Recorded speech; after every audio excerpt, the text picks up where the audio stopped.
Good morning. आज हम कक्षा 9 सामाजिक विज्ञान का पाठ 3 पार्ट 1 देखेंगे, जो कि नाज़ीवाद और हिटलर का उदय नाम से आपके पाठ्यक्रम में दिया गया है। तो नाज़ीवाद और हिटलर का उदय। हिटलर जर्मनी को विश्व का सबसे शक्तिशाली राष्ट्र बनाना चाहता था। हिटलर ने यहूदियों की पूरी नस्ल को समाप्त करने का बीड़ा उठाया था, लेकिन मित्र राष्ट्रों के साथ सोवियत संघ और अमेरिका के मिल जाने से युद्ध का स्वरूप बदल गया, जिसके परिणाम स्वरूप द्वितीय विश्व में हिटलर की हार हुई और उसे अपने बंकर में आत्महत्या करनी पड़ी। वह हिटलर एक महत्वाकांक्षी व्यक्ति था। वह यहूदियों का सफाया करना चाहता था और जर्मनी को विश्व का सबसे शक्तिशाली राष्ट्र बनाना चाहता था, लेकिन द्वितीय विश्व युद्ध में रूस और अमेरिका के सम्मिलित हो जाने के कारण वह बुरी तरह परास्त हुआ और अनंतोगत्वा अपने बंकर में जाकर के उसे आत्महत्या करनी पड़ी। वाइमर गणराज्य का उदय में आपका पहला पॉइंट इस चैप्टर से है, वाइमर गणराज्य का उदय।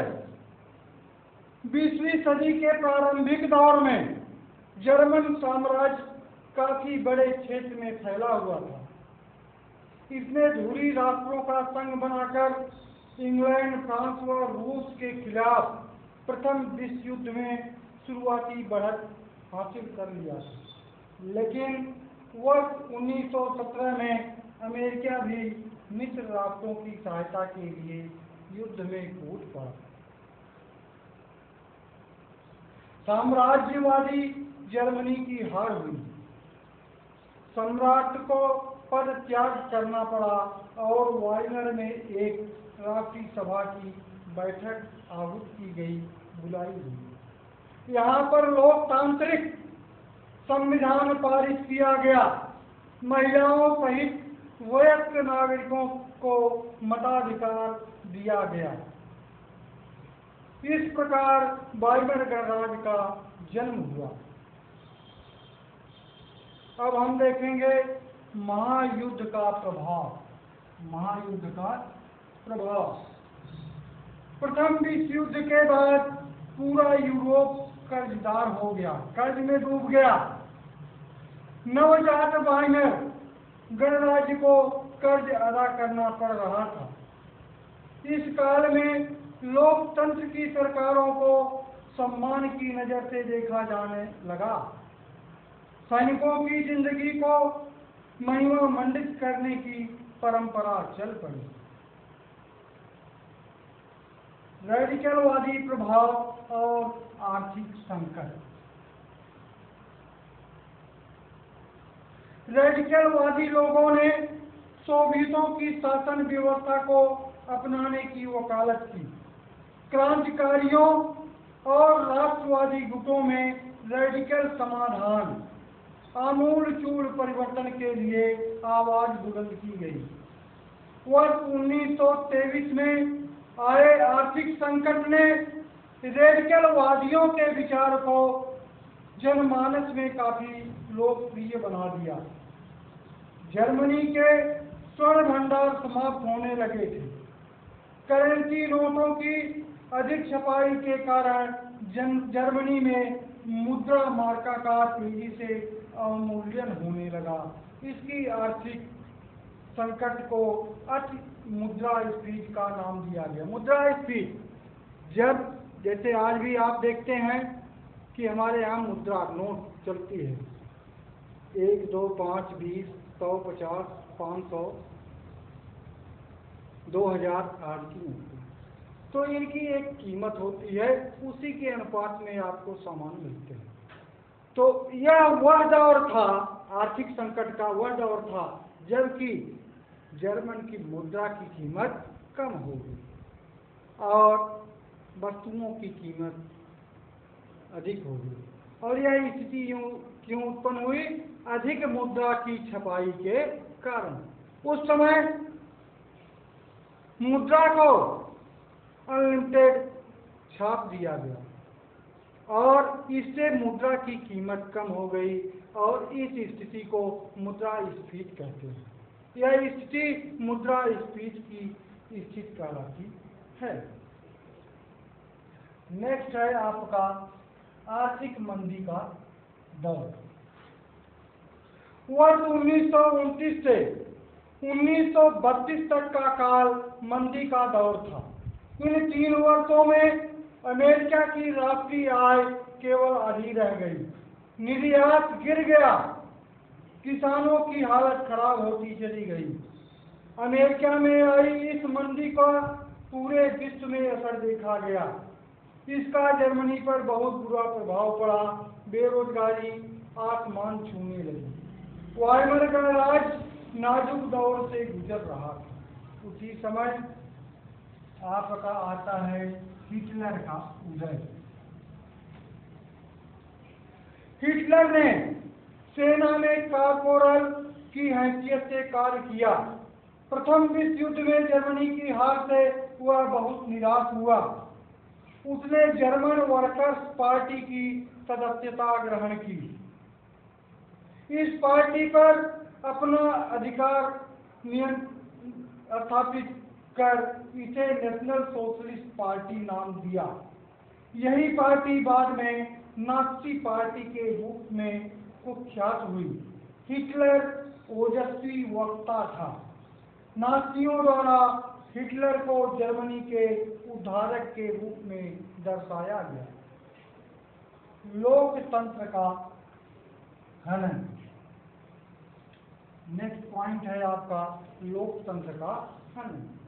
वाइमर गणराज्य के राष्ट्रपति हिंडनबर्ग ने हिटलर की लोकप्रियता व योग्यता को देखते हुए उसे चांसलर नियुक्त किया, लेकिन इस शक्तिशाली पद पर अपनी नियुक्ति के बाद हिटलर ने प्रजातांत्रिक संस्थाओं पर प्रहार करना शुरू कर दिया। अग्नि अध्यादेश के द्वारा हिटलर ने अभिव्यक्ति व प्रेस की आज़ादी को अनिश्चित काल के लिए स्थगित कर दिया, अर्थात उस पर रोक लगा दी। वाइमर संविधान इनका परिपोषक था। कम्युनिस्टों को कंसंट्रेशन कैंपों में डाल दिया गया। इन ये बिलिंग एक्ट के माध्यम से 3 मार्च 1933 को तानाशाही की स्थापना कर दी गई। नाज़ी पार्टी को छोड़कर अन्य सभी पार्टियों व ट्रेड यूनियनों पर रोक लगा दी गई, पाबंदी लगा दी गई। सेना व न्यायपालिकाओं को भी तानाशाही के अधीन कर दिया गया। गेस्टापो गुप्तचर पुलिस के अधिकारों को बहुत बढ़ा दिया गया। यात्रा शिविरों में से किसी को भी बंद किया जा सकता था। नेक्स्ट पॉइंट पुनर्निर्माण का कार्यक्रम। जर्मनी की आर्थिक हालत जर्जर हो चुकी थी। हिटलर जर्मनी का उत्थान देखना चाहता था, अतः अर्थव्यवस्था को सुधारने की जिम्मेदारी उसने अर्थशास्त्री हयाल मार्क्स को सौंपी। अर्थव्यवस्था को सुधारने के लिए हिटलर ने वहां से उस समय जो अर्थशास्त्री थे हयाल मार्क्स, उनको जिम्मेदारी सौंप दिया। साक्ट ने सरकारी स्कीमों के लक्ष्य निर्धारित किए। जर्मन सुपर हाईवे और जनता की कार फॉक्सवैगन इस योजना के ही सुखद परिणाम थे। विदेश के मोर्चे पर भी हिटलर को कामयाबी मिलने लगी। 1933 में उसने लीग ऑफ नेशंस की सदस्यता त्याग दी। हिटलर की सेनाओं ने राइनलैंड, ऑस्ट्रिया, स्टूडेंटलैंड प्रांतों पर कब्जा कर लिया। एक के बाद एक हिटलर को घरेलू और विदेशी मोर्चे पर सफलता मिलती चली गई। सार्क ने सरकारी बजट में कटौती कर दी, जिस कारण हिटलर ने उसे नाराजगी जाहिर करते हुए उसे पद से मुक्त कर दिया। अब हिटलर ने संसाधन जुटाने के लिए युद्ध का विकल्प चुना, लेकिन सोवियत संघ की लाल सेना ने जर्मनी को मात देते हुए पूरे पूर्वी यूरोप पर कब्जा कर लिया।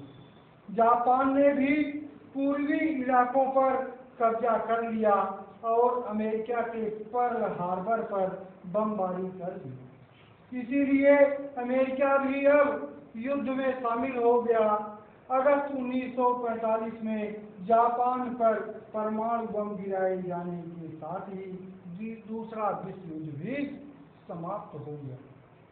बेटा, इसके बाद कल हम नात्सियों की सोच और उसकी पड़े तथा नास्तिकवादी सोच से अनुप्राणित साम्राज्य आज के बारे में इसी पार्ट में नास्तिकवाद और हिटलर के दूसरे पार्ट में चर्चा करेंगे। धन्यवाद।